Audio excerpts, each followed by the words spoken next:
Já parou para pensar em como seria a vida humana se os dinossauros ainda caminhassem sobre a Terra? Animais gigantescos, cheios de fome e muito mais fortes que todos nós. E olha que não estou falando de um cenário como ocorre em Jurassic Park. Não, não, não.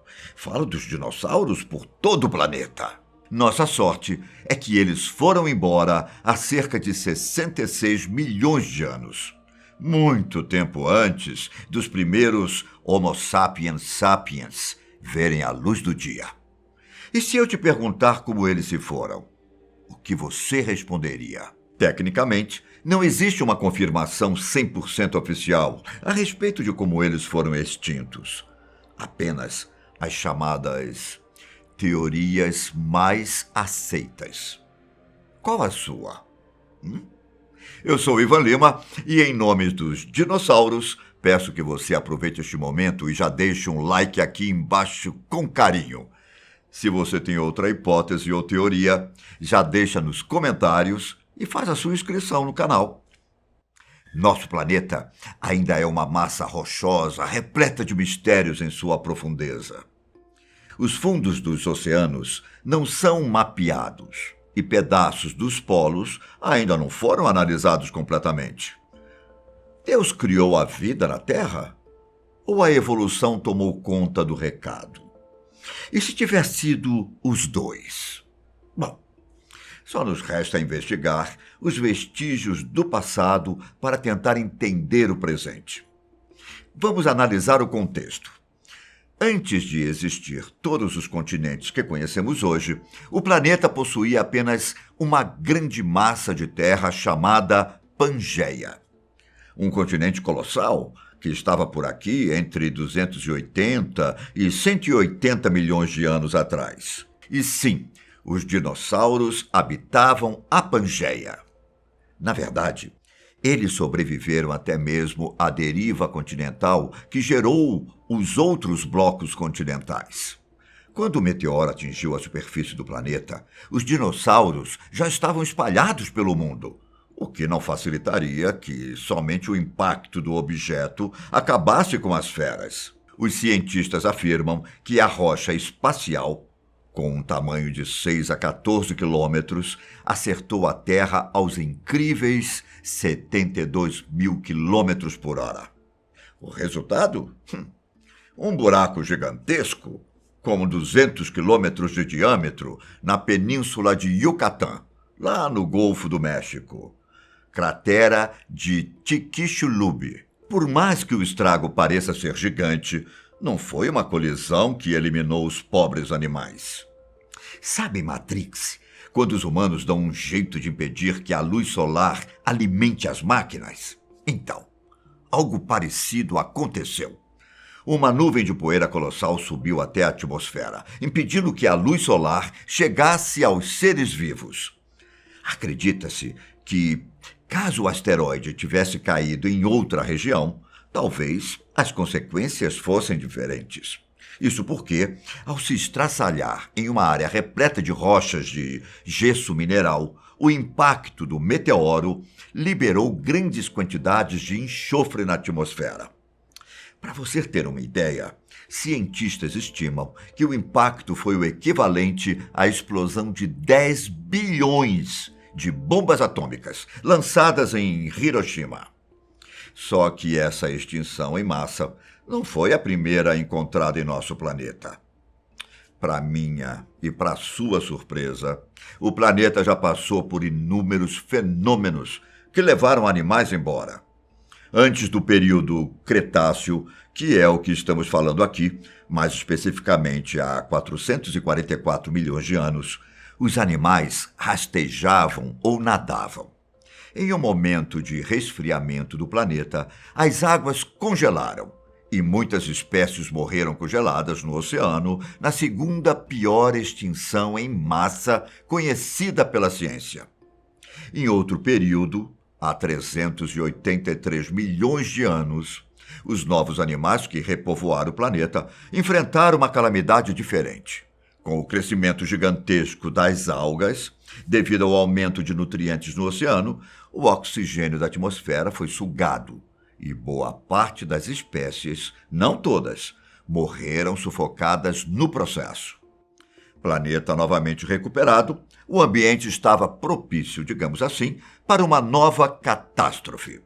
Desta vez, a maior que a Terra já enfrentou, com a extinção de 96% da vida marinha e 3 de cada 4 espécies terrestres.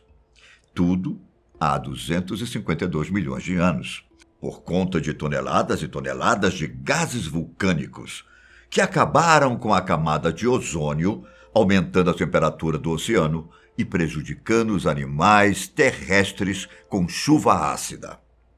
50 milhões de anos depois desse último desastre, época em que a separação da Pangeia era iminente, dióxido de carbono expelido por um gigantesco vulcão aumentou a temperatura da Terra e levou à extinção de mais de 80% das espécies.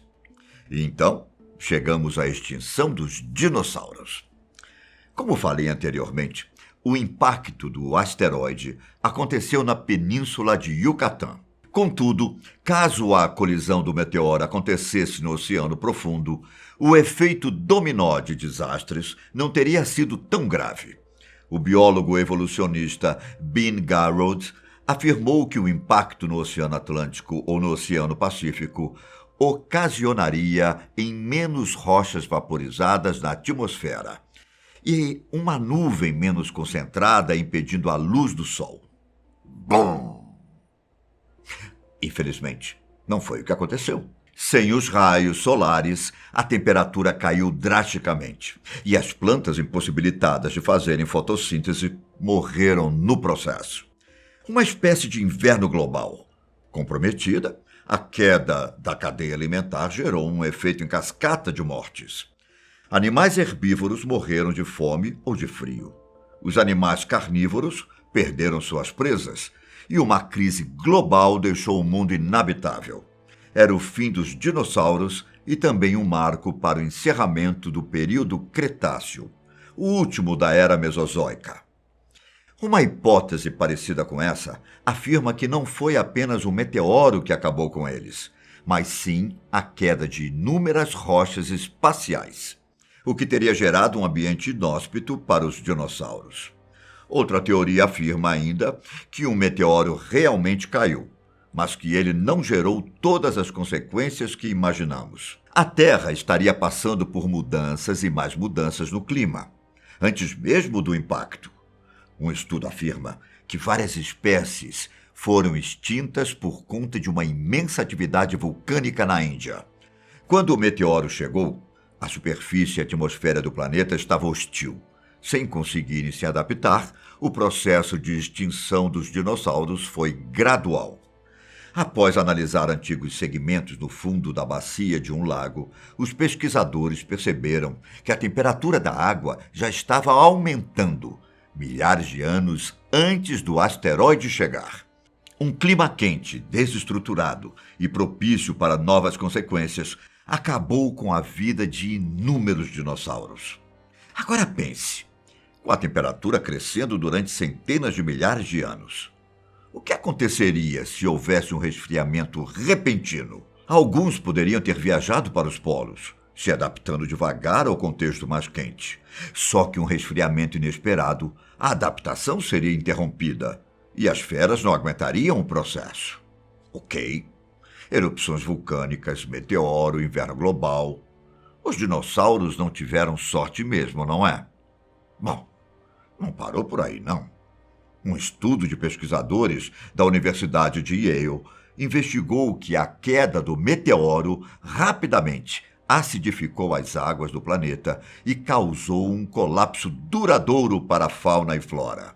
Isso porque o enxofre na atmosfera fez com que chuva ácida caísse dos céus e contaminasse os mares, lagos e outras fontes hídricas. E sabe como os cientistas descobriram isso?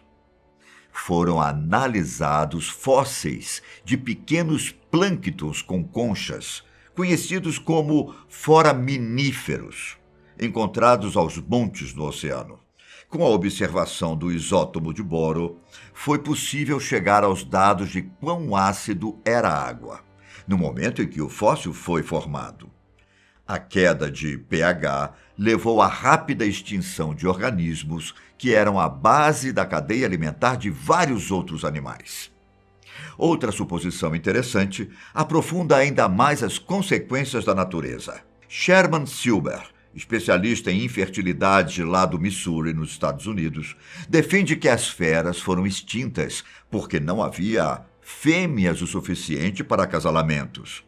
Ele também baseia essa teoria nas mudanças de temperatura que estava acontecendo durante o período Cretáceo, o que acabou influenciando o sexo dos embriões dentro dos ovos. Um exemplo que podemos encontrar atualmente são de jacarés americanos, em que as temperaturas mais baixas nos ninhos influenciam a produção de fêmeas e as mais altas de machos. Sendo assim, com o aumento crescente de temperatura antes e durante o impacto do meteoro, os ovos podem ter gerado muito mais dinossauros machos, o que teria impossibilitado a continuidade na reprodução das espécies. Embora existam todos esses estudos, dá para acreditar que ainda tem gente que duvida da existência dos dinossauros? Ora, tudo o que sabemos deles foi encontrado em nosso solo. Ninguém viu um pessoalmente. São descobertas até recentes, podemos dizer. Descobertas para lá de fortes que confirmam muito bem a existência deles. O primeiro fóssil dos dinossauros, por exemplo, foi encontrado em 1676, lá na Inglaterra. Como ninguém conhecia essas grandes feras que habitaram o mundo, Robert Plot, curador de um museu e o responsável por achar o osso, supôs que a parte que hoje sabemos se tratar de um fêmur de um megalossauro pertencia a um elefante ou um homem gigante. Desde então, aproximadamente 700 espécies foram literalmente desenterradas ao redor do globo. A confusão é válida, já que os humanos são novos no planeta. Como vimos, muitos seres vivos já pisaram por aqui e governaram como se fossem os donos. Se logo esses donos vão mudar, é assunto para outro momento. Eu fico por aqui. Um forte abraço e até a próxima. Tchau.